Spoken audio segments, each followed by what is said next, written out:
Assalamualaikum warahmatullahi wabarakatuh.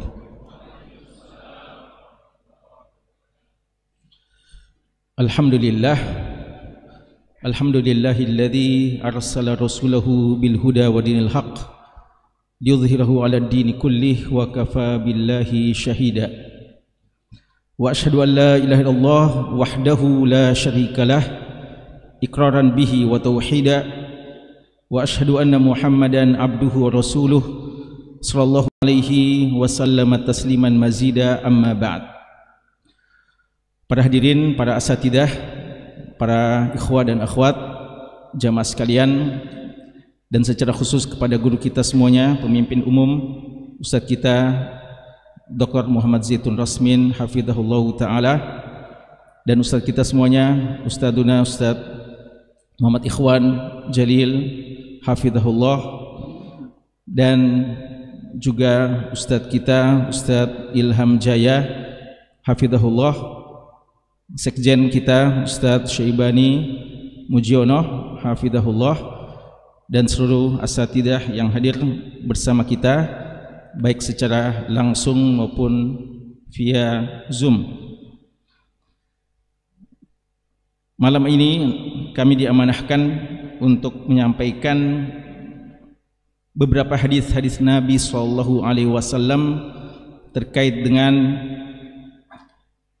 keutamaan Baitul Maqdis atau keutamaan Masjidil Aqsa dan keutamaan negeri Palestina. Dan ini apa yang kita lakukan adalah di antara upaya kita untuk membuktikan ukhuwah Islamiyah kita, ukhuwah imaniyah kita kepada sahabat, kepada saudara-saudara kita. Nabi SAW bersabda, wa kunu ibadallahi ikhwana, jadilah kalian hamba-hamba Allah yang berukhuwah, ukhuwah imaniyah. Al-muslim akhul muslim, seorang muslim adalah saudara bagi muslim yang lainnya.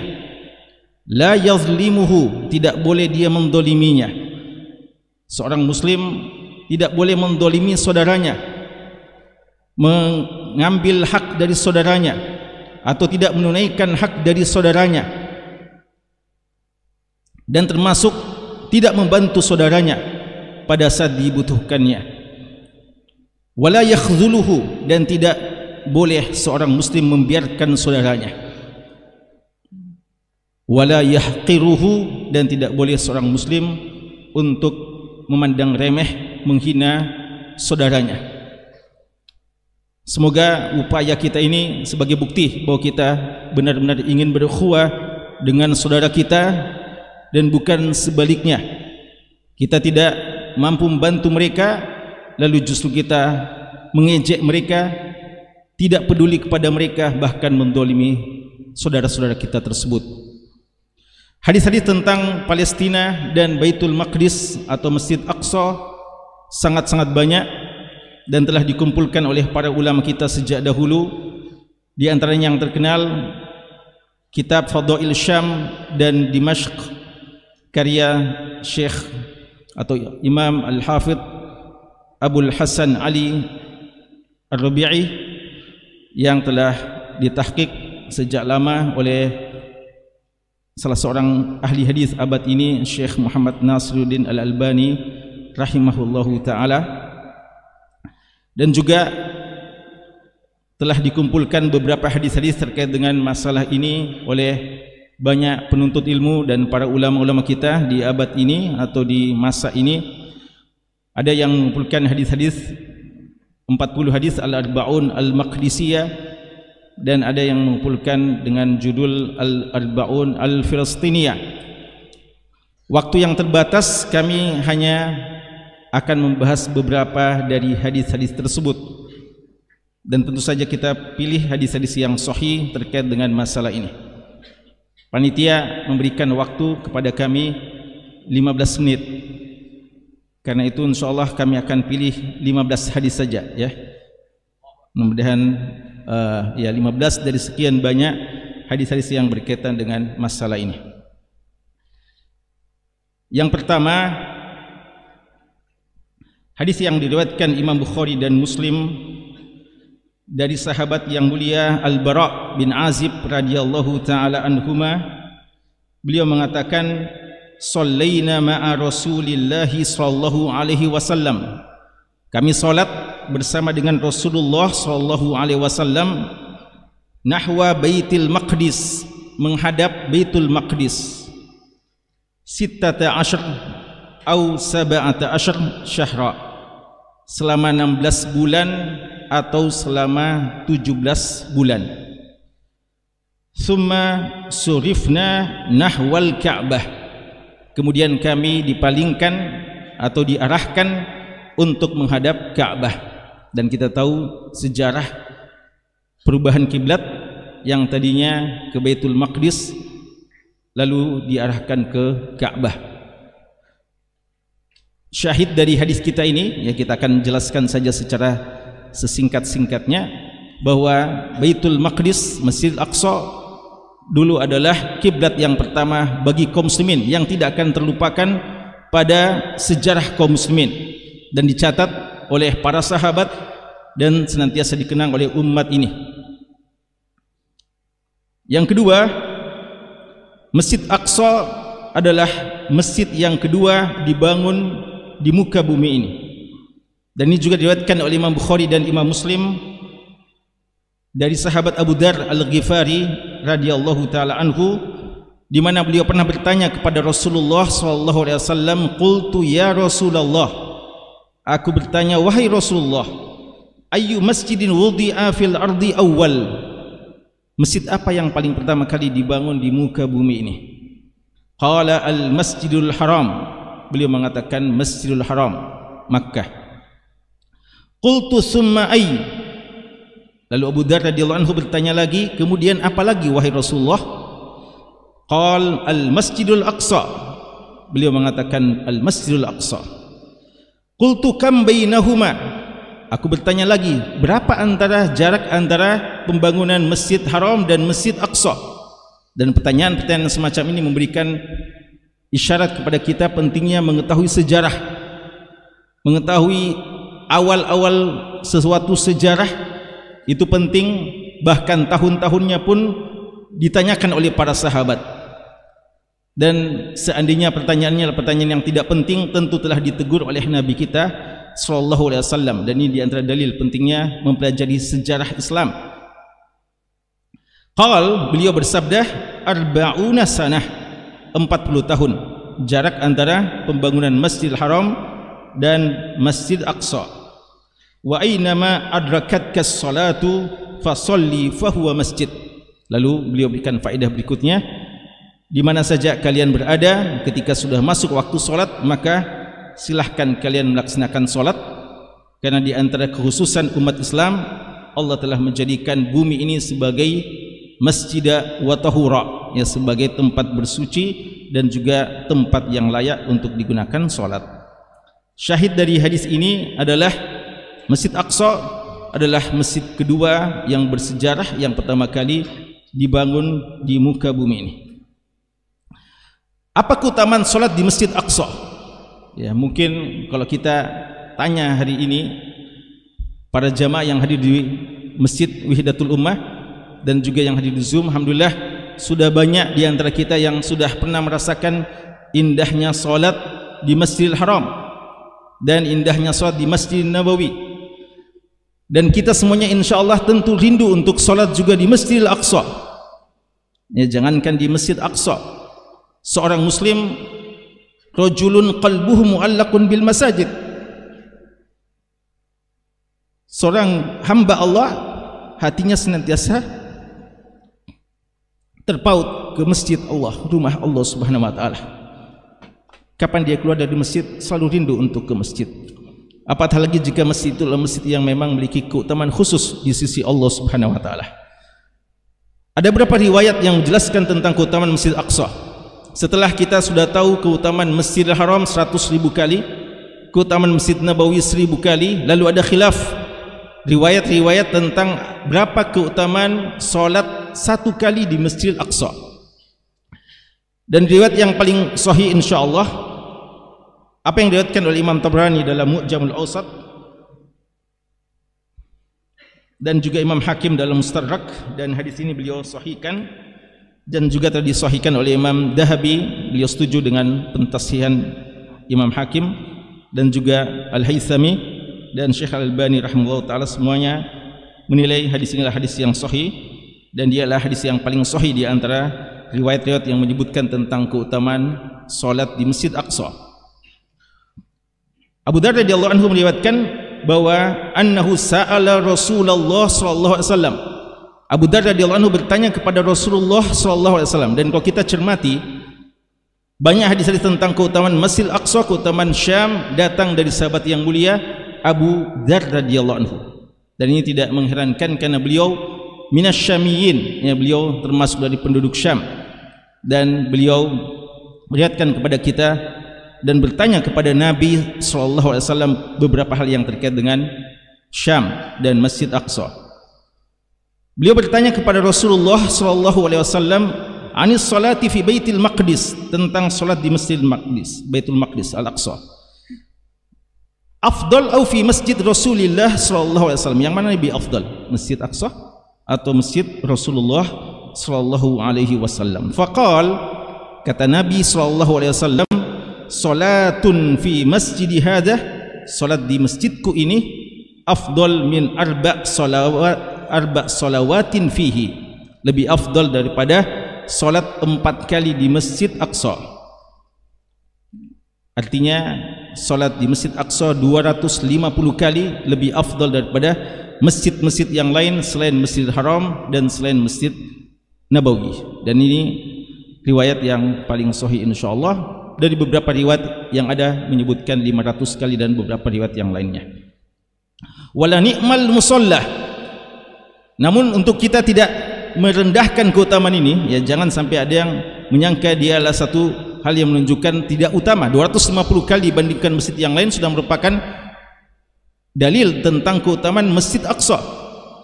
Lalu Nabi melanjutkan, wala ni'mal musalla, sungguh tempat solat yang sangat baik, huwa ardul mahsyar wal mansyar, dan Masjid Aqsa dan Syam sebagaimana nanti akan kita sebutkan juga adalah ardul mahsyar wal mansyar. Dia adalah bumi tempat dikumpulkannya nanti manusia, mahsyar di hari kiamat kelak, wal mansyar, dan tempat tersebarnya manusia untuk menjalani perhitungan hisab mereka di sisi Allah Subhanahu wa taala. Karena itu sejarah Aqsa dan Syam secara umum bukan hanya di dunia ini, pun nanti di akhirat, bahkan di akhir zaman, tempat yang paling bersejarah adalah Masjid Aqsa dan negeri Syam secara umum. Lalu beliau mengatakan, wala ya'tiyanna 'alan nasi zamanun wala qaidu sautin au qala qausin, akan datang satu zaman di mana seseorang yang jarak seperti saut, ya, seperti cambuk, cemeti, atau qaus, busur panah, itu ar-rajul haitsu yara minhu Baitul Maqdis, dia hanya bisa sedikit berada di Baitul Maqdis atau tempat yang dengannya dia bisa melihat Baitul Maqdis. Dari jarak tersebut hanya sedikit yang dia bisa dapatkan tempat untuk bisa melihat Baitul Maqdis, khairun lahu, lebih baik baginya, au ahabbu ilaihi, atau lebih dia sukai, minad dunya jami'a, dari seluruh dunia ini, ya. Jadi sekedar bisa menyaksikan Masjid Aqsa dari jarak tersebut, akan datang satu zaman begitu, ya, ini isyarat bahwasanya akan sulit suatu saat kita berada di Masjid Aqsa, sehingga walaupun kita bisa melihat dari jarak jauh saja, kita masih bisa melihat Masjid Aqsa dari tempat yang cuma sedikit, tempat yang bisa kita gunakan seperti cemeti atau seperti busur panah, itu lebih baik daripada dunia dengan segala isinya. Masjid Aqsa salah satu dari 3 masjid yang disyariatkan untuk kita berupaya, bersusah payah, berjuang, berusaha dan bercita-cita untuk bisa mengunjunginya sebelum Allah memanggil kita. Dalam hadis yang diriwayatkan Imam Bukhari dan Muslim dari sahabat Abu Hurairah radhiyallahu anhu, dan ini juga diriwayatkan dari sahabat Abu Sa'id Al-Khudri yang diriwayatkan Imam Bukhari, bahwa Nabi sallallahu alaihi wasallam bersabda, la tushaddu rihalu illa ila thalatha masajid. Tidak diikat, la tushaddu ar-rihal, tidak diikat kendaraan-kendaraan kita. Artinya tidak kita secara khusus memprogramkan bersusah payah untuk mendatangi suatu tempat illa ila thalatha masajid, kecuali pada 3 masjid. Kita datangi secara khusus, kita kumpulkan dana, kita mengupayakan untuk bisa sampai ke sana. Apa itu? Al-Masjidul Haram, Masjid Haram, Masjidul Rasul sallallahu alaihi wasallam, Masjid Nabawi, wa Masjidul Aqsa, ya Masjid Aqsa. 3 masjid ini saja kita dianjurkan untuk berupaya mendatanginya, bersusah payah untuk bisa mendatanginya dan melaksanakan solat di tempat tersebut. Tidak mengapa, boleh seorang bernazar untuk bisa solat di Masjid Aqsa. Dan ini diriwayatkan oleh Imam Abu Daud dan Imam Ahmad, dan hadisnya sahih sebagaimana yang dikatakan oleh Abul Haq Al-Ishbili dan Ibnu Daqiq Al-Id, Ibnu Mulaqin dan Al-Albani. Semuanya menyebutkan bahwa hadisnya sahih dari sahabat yang mulia Jabir bin Abdullah radhiyallahu anhuma, anna rajulan, ada seorang laki-laki, qama yaumal fathi, seorang sahabat berdiri pada saat Fathu Makkah tahun ke-8 Hijriah, setelah Makkah bisa ditaklukkan oleh kaum muslimin, kembali kaum muslimin berkesempatan untuk mengunjungi dan menguasai Makkah. Ada seorang sahabat, tidak disebutkan siapa namanya, para pensyarah hadis juga mengatakan lam naqif ala ismihi, tidak ditahu siapa orangnya, tapi ada seorang sahabat berdiri langsung mengatakan, ya Rasulullah, inni nadartu lillahi in fatahallahu alaika Makkah an usalliya fi masjid Baitil Maqdis rak'atain. Wahai Rasulullah, saya sudah pernah bernazar, jika Allah Subhanahu wa taala memenangkan kita lewat perjuanganmu dan kita bisa kembali menguasai kota Makkah, maka saya bernazar untuk solat di Baitul Maqdis, solat 2 rakaat saja. Jadi menaklukkan Makkah dan mereka semua sedang posisinya di Makkah. Lalu sahabat ini bernazar kalau sudah ditaklukkan kota Makkah mau pergi ke Baitul Maqdis untuk solat 2 rakaat. Apa tanggapan beliau? Nabi kita sallallahu alaihi wasallam menyarankan, sholli hahuna, solat di sini saja, Masjidil Haram. Mumpung kita lagi berada di Masjidil Haram, solat di sini saja. Ya, ulama menjelaskan bahwa suatu nazar seharusnya ditunaikan sesuai dengan isi nazar tersebut, kecuali jika kita bisa menggantinya dengan yang lebih afdal. Kita nazar solat di Masjid Nabawi, lalu kita bisa solat di Masjid Haram, silahkan. Tapi kalau kita nazar solat di Masjid Nabawi, lalu kita tidak bisa solat di sana dan tidak bisa juga solat di Masjid Haram, lalu kita mau ganti di masjid yang lain, itu tidak boleh. Termasuk juga kalau di Masjid Aqsa. Tapi kalau kita mengganti dengan yang lebih afdal, maka itu bisa. Karena itu Nabi kita mengatakan sholli hauna, solat di sini saja. Dan itu beliau ulangi 3 kali. Tapi sahabat ini mungkin karena begitu rindunya dan mau menjalankan nazarnya, dia mengatakan, saya mau solat di sana saja. Akhirnya Nabi kita sallallahu alaihi wasallam membiarkan dan mengatakan, sya'nuka idan, ya kalau gitu terserah kamu. Ya. Ulama kita mengatakan bahwa ini tidak menunjukkan bahwasanya terlarang, ya. Artinya boleh saja dia tunaikan nazarnya sesuai dengan apa yang telah dia nazarkan. Namun sebenarnya lebih afdal kalau dia tunaikan saja di Masjid Haram. Syahid yang kita mau ambil di sini, pelajaran yang penting adalah bagaimana para sahabat memandang begitu pentingnya Masjid Aqsa sehingga mereka sampai bernazar untuk bisa sholat di sana 2 rakaat. Ya.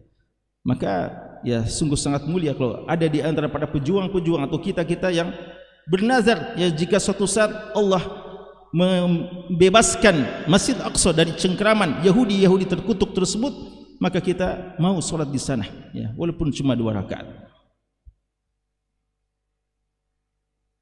Dajjal tidak akan mampu masuki Masjid Aqsa. Disebutkan dalam hadis-hadis bahwa kota-kota yang tidak bisa dimasuki oleh Dajjal cuma 2, Makkah dan Madinah. Makanya Dajjal dinamakan dengan Masih. Salah satu makna dari Masih adalah dia bisa yamsahul ard, dia bisa mengelilingi semua bumi ini dalam jangka waktu yang pendek. Dia akan keliling, ya hadisnya cukup panjang, tapi kami sebutkan syahidnya saja. Hadisnya diriwayatkan Imam Ahmad dan disahihkan oleh Al-Haythami dan juga Syekh Al-Albani. Hadisnya cukup panjang tentang peringatan Nabi kita sallallahu alaihi wasallam akan bahaya fitnah Dajjal. Lalu di akhir dari hadis itu dikatakan, wa innahu yalbathu fikum 40 sabaha yaridu fiha kulla manhal.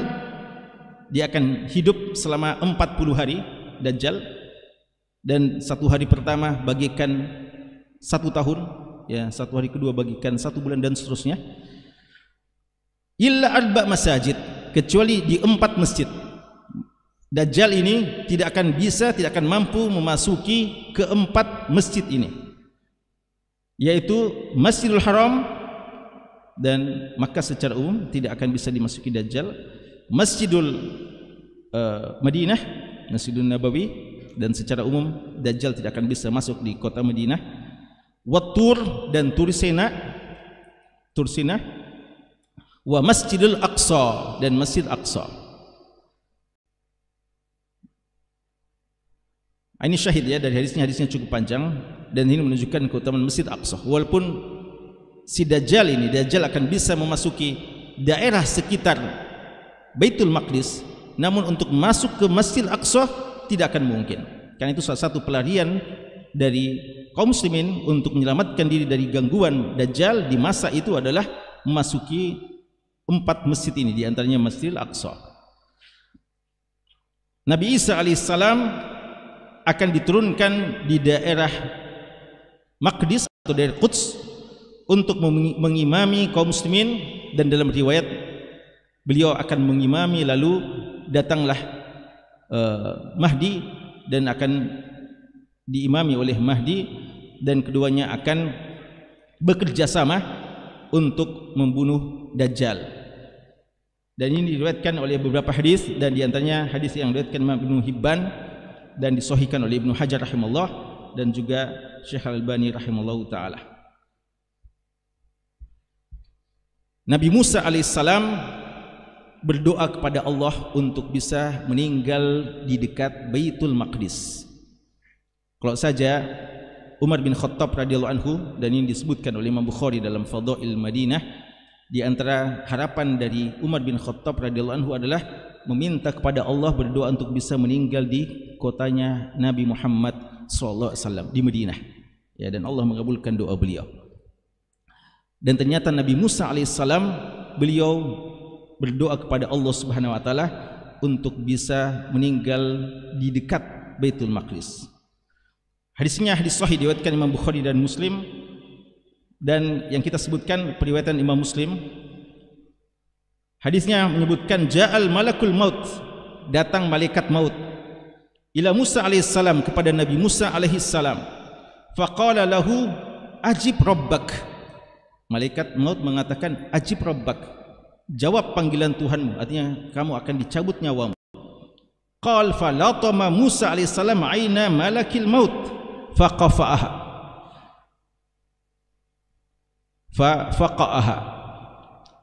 begitu ya, malaikat maut menyampaikan seperti itu, dan Nabi Musa tidak diberitahukan sebelumnya, dan di antara kekhususan para nabi dan rasul adalah mereka tidak dicabut nyawanya sebelum disampaikan sebelumnya kepada mereka.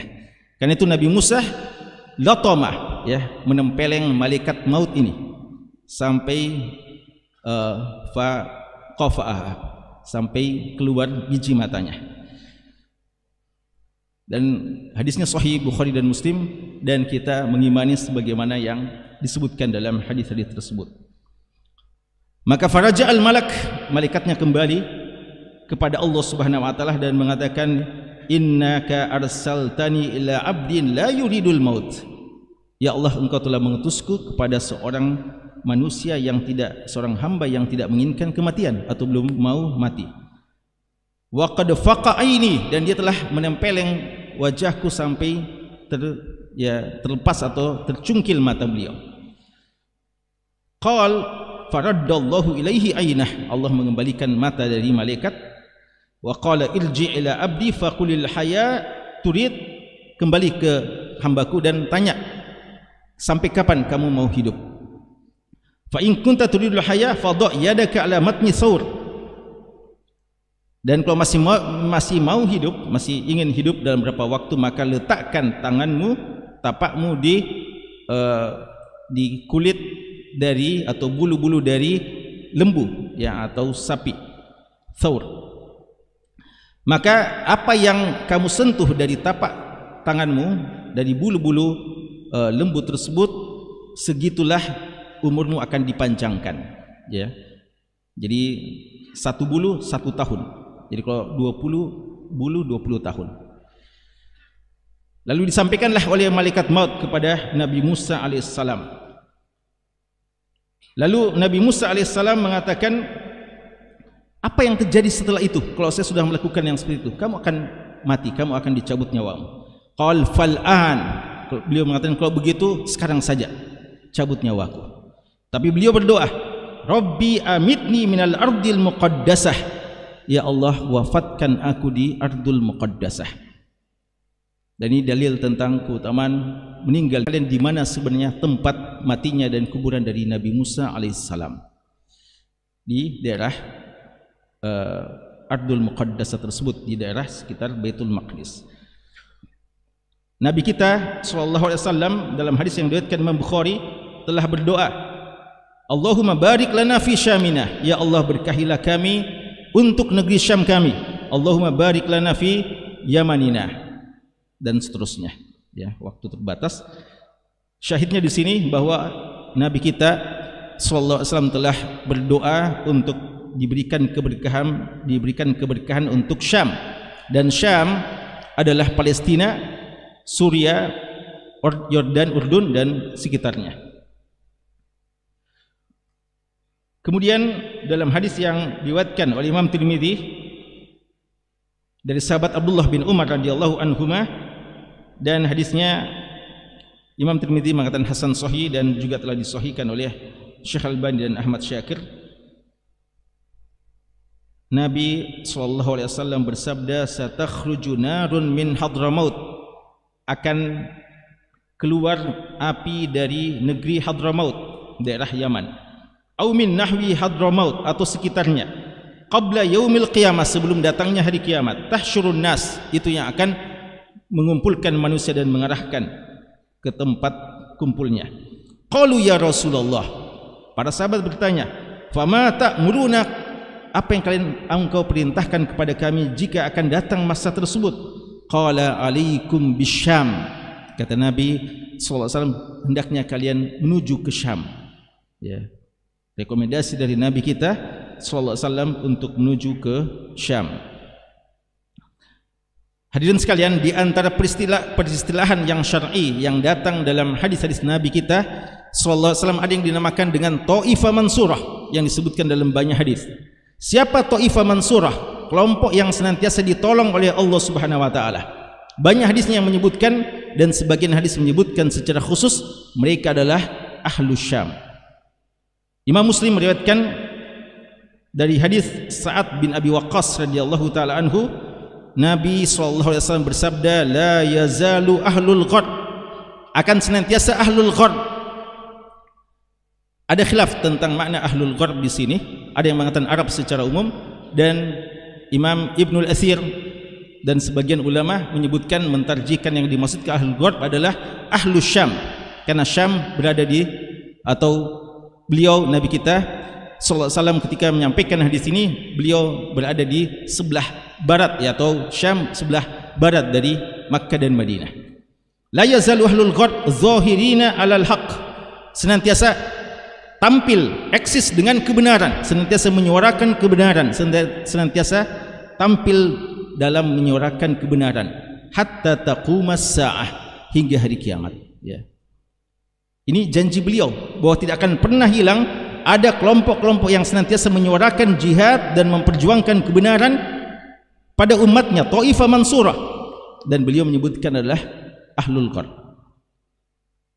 Dalam riwayat yang lain nanti akan kita sebutkan, ya, sebelumnya dalam hadis yang diriwayatkan oleh Imam Ahmad dan Tirmidzi dan Hakim dan hadisnya juga sahih. Nabi kita sallallahu alaihi wasallam bersabda, "Tuba li Syam." Beruntunglah Syam dan penduduknya. Qulna li ayyi dzalika ya Rasulullah? Kenapa wahai Rasulullah engkau mengatakan beruntunglah Syam dan penduduknya? Kata Nabi sallallahu alaihi wasallam, "Li'anna malaikatar rahman." Karena malaikat Allah Subhanahu wa taala basitatun ajnihataha 'alaiha. Karena malaikat itu membentangkan sayapnya kepada para penduduk Syam. Dan kita tahu dalam hadis tentang penuntut ilmu, malaikat membentangkan sayapnya menaungi para penuntut ilmu ridon lima yasna, ya, karena ridho dengan apa yang dilakukan oleh penuntut ilmu. Maka malaikat membentangkan sayapnya untuk penduduk Syam, isyarat tentang keridhaan mereka kepada para pejuang-pejuang di Baitul Maqdis.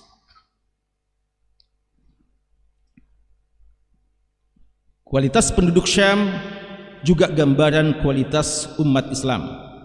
Dalam hadis yang diriwayatkan oleh Imam Tirmidzi, Ahmad dan Ibnu Hibban, dan hadis ini disahihkan oleh banyak ulama, Imam Tirmidzi, Syekh Al-Albani, Syekh Mukbil, Syekh Syuaib Al-Arnaud dan yang lainnya, dikatakan, "Idza fasada ahlus Syam fala khaira fikum." Jika sudah rusak penduduk Syam, maka tidak ada lagi kebaikan pada kalian. Ada beberapa tafsiran tentang hadis ini. Di antaranya bahwa jika memang Syam rusak, maka tidak lagi kebaikan pada umat ini, secara zahir dari hadis ini. Dan sebagian mengatakan jika Syam telah rusak, maka jangan kalian berada di sana dan tidak perlu mendatangi di sana, ya. Namun kalau kita kompromikan dengan hadis-hadis yang menyebutkan akan senantiasa mereka eksis, menunjukkan dalam kebenaran, dalam menyuarakan kebenaran, maka menunjukkan bahwa jika kalian menganggap rusak ahlus Syam, maka tidak ada lagi kebaikan pada kalian, karena mereka lah yang selama ini menyuarakan kebenaran itu. Lalu beliau mengatakan, "Wala yazalu ta'ifatun min ummati." Dan akan selalu ada pada umatku, akan selalu ada, la yazalu menunjukkan istimrariyah.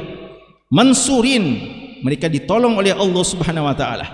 Dan makna an-nasr yang dimaksudkan, mereka senantiasa berada dalam ridha Allah Subhanahu wa taala, konsisten dalam kebenaran, walaupun mungkin pandangan kasat mata kita mereka sedang dikalahkan atau mereka belum beruntung untuk memenangkan pertempuran.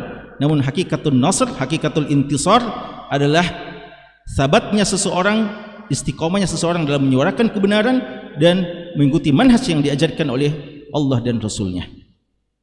Mereka senantiasa mansurin, ditolong oleh Allah. La yadurruhum man khadalahum, tidak akan membahayakan mereka orang-orang yang tidak mau menolong mereka. Ini isyarat bahwa jika kita mendengarkan ada orang yang tidak mau menolong mereka, tidak berpihak pada mereka, justru nyinyir kepada mereka, itu memang sudah merupakan sunnatullah. Ada saja orang yang semacam itu, tapi mereka tidak akan bisa membahayakan dan tidak akan bisa merugikan Taifah Mansurah ini. Mereka tidak peduli dengan nyinyiran mereka. Mereka akan senantiasa tampil untuk menyuarakan kebenaran dan mereka akan dimenangkan oleh Allah Subhanahu wa taala. Sampai kapan? Hatta taqumas sa'ah, sampai datangnya hari kiamat. Dan dalam sebagian riwayat, dan ini yang lebih rinci, hatta ya'ti amrullahi wa hum kadzalik, sampai datangnya perintah Allah. Kenapa perlu diartikan sampai datangnya hari kiamat dengan hatta ya'ti amrullah?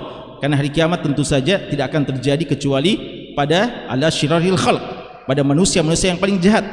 Maka tidak mungkin Taifah Mansurah ini bisa tinggal sampai hari kiamat. Tapi hatta ya'ti amrullah, sampai datang keputusan Allah, artinya Allah mengirimkan angin yang mewafatkan orang-orang yang beriman, termasuk Taifah Mansurah ini. Sampai disitulah tinggal orang yang jahat hidup di muka bumi, lalu datanglah hari kiamat. Kedua sebelum terakhir, dalam hadis yang diriwayatkan oleh Imam Bukhari, dalam hadis yang diriwayatkan oleh Imam Baihaqi dalam Syu'abul Iman, dan ini juga disebutkan oleh Ar-Rabi'i dalam Fadail Syam beliau, dan juga diriwayatkan oleh Imam Tabarani dalam Mu'jamul Awsat dengan sanad yang sahih. Nabi SAW bersabda, "Asy-Syamu ardul mahsyar," tempat kita semua akan dikumpulkan. Ya, kita meyakini di antara fase yang akan kita lalui di akhirat kelak ketika kita dibangkitkan adalah kita dikumpulkan di padang mahsyar. Di mana itu? Di tanah Syam, bumi Syam. Wal mansyar, dan tempat kita mobilisasi atau tempat kita berpencar nanti menuju ke tempat kita masing-masing untuk menjalani proses-proses hisab dan seterusnya. Yang terakhir, kita yakin perjuangan saudara-saudara kita di Palestina, bumi Syam, akan berakhir dengan nasrun minallahi wa fathun qarib. Kita yakin mereka akan menang di sisi Allah walaupun ada beberapa nyawa yang berguguran mendapatkan syahadah fi sabilillah. Tapi kita juga yakin di samping akan mereka dikalahkan, ada mereka dalam artian ada yang di antara mereka berguguran, tapi ada fathun qarib, kemenangan yang dekat, yaitu mereka mengalahkan musuh-musuh mereka sampai musuh-musuh mereka berlari ketakutan. Dan itu disebutkan oleh hadis riwayat Imam Muslim dari sahabat Abu Hurairah radhiyallahu taala anhu, di mana Nabi SAW bersabda, la taqumus sa'ah, tidak akan datang hari kiamat, hatta yuqatilal muslimuna al-yahuda, sampai orang-orang Islam memerangi Yahudi. Tadi sudah kita sebutkan, ini peperangan akan terus berlanjut dan ujungnya nanti pada akhir zaman menjelang datangnya Isa dan Mahdi. Jadi perjuangan-perjuangan yang telah dimulai ini dan terus akan berjalan, la tazal, ini ujungnya nanti kemenangan yang paling puncak di dunia ini adalah pada saat kaum muslimin memerangi Yahudi. Dalam syarah hadis, para ulama kita mengatakan di Syam, di Palestina. Fayaqtuluhumul muslimun, kaum muslimin memerangi mereka, hatta yakhtabi al-yahudi, sampai orang-orang Yahudi pada sembunyi-sembunyi, ya, takut, ketakutan, dan itu sifat Yahudi, ya. Mereka adalah bangsa yang pada hakikatnya bangsa yang penakut dan pengecut. Mirwara'il hajar, mereka cari-cari tempat persembunyian, benteng-benteng sudah mereka tidak bisa gunakan lagi atau sulit mereka gunakan, maka mereka mencari tempat apa saja yang bisa menyembunyikan dirinya. Di antaranya adalah hajar, batu-batuan, wasyajar, pohon-pohon. Fayaqul al-hajar, namun pohon, namun hajar, batu, au syajar atau pohon akan berkata, ya muslim, ya Abdullah, wahai muslim, wahai Abdullah, hada Yahudi, ini Yahudi di belakangku, khalfi, di belakangku, fata'ala, kesini, faqtulhu, bunuh dia, ya. Jadi kaum muslimin kelak akan dibantu semuanya oleh seluruh junudullah, ya, tentara-tentara Allah berupa pohon-pohon ini dan batu-batuan yang ada. Illal gharqat, kecuali pohon gharqat, fa innahu min syajaril yahud, karena dia adalah pohonnya kaum Yahudi, ya. Dan konon kaum Yahudi karena begitu yakinnya dengan hadis ini, membenarkan hadis ini, maka mereka sejak sekarang menanam pohon gharqat ini sebagai persiapan tempat perlindungan mereka kelak yang menjelang hari kiamat tersebut. Wallahu taala alam. Ini berapa hadis-hadis dari sekian banyak hadis-hadis yang berkaitan dengan ini, tentang masalah ini, dan intinya bahwa persoalan Palestina, persoalan Baitul Maqdis bukan persoalan sekadar pembelaan terhadap tanah air mereka. Saudara-saudara kita di sana bukan sekadar membela tanah air mereka, tapi mereka sebenarnya adalah perwakilan bagi umat Islam, kita-kita semua ini. Kalau kita mengatakan jihad hukumnya fardu kifayah, mereka lah yang melaksanakan fardu kifayah hari ini dan akan terus sampai hari kiamat insyaallah. Dan tentu saja yang seorang muslim perlu musyarakah sebatas apa yang dia mampu dengan saudara-saudaranya. Seandainya benar sebagaimana yang dituduhkan oleh sebagian, ini hanya persoalan pembelaan terhadap tanah air saja, maka cukup merupakan syaraf bagi mereka ketika mereka tidak membiarkan tanah mereka dirampas. Karena Nabi kita sallallahu alaihi wasallam mengatakan, man qutila duna malih fahuwa syahid, siapa yang meninggal dunia mempertahankan hartanya maka dia syahid. Abdullah bin Mubarak sampai mengatakan, walau dirhamain, walaupun cuma 2 dirham, kamu mempertahankan hartamu sampai kamu dibunuh, maka kamu mati syahid. Kalau kamu membunuh dia, kamu tidak diapa-apakan, tidak ada hukum had bagimu, karena kamu mempertahankan hartamu. Dan ini disetujui oleh Imam Nawawi rahimahullah dan para fuqaha kebanyakan. Maka gimana lagi kalau dia adalah mempertahankan bukan sekadar tanah air mereka, tapi juga mempertahankan bumi suci yang ditetapkan oleh Allah Subhanahu wa taala sebagai tempat-tempat berkah yang merupakan negeri kaum muslimin secara keseluruhan, yang semoga Allah Subhanahu wa taala senantiasa membantu mereka, dan semoga Allah Subhanahu wa taala membuka hati-hati kita semuanya untuk tidak melupakan mereka dan memberikan kontribusi yang terbaik untuk saudara-saudara kita di sana. Barakallahu fikum, dan mohon maaf jika ada hal yang kurang berkenan dan kata-kata yang tidak tepat. Hada wa sallallahu ala nabiyina Muhammadin wa alihi washabbihi wasallam, dan juga maaf ya waktu yang sudah sangat lewat ini. Wa akhiru da'wana alhamdulillahi rabbil alamin. Wassalamu alaikum warahmatullahi wabarakatuh.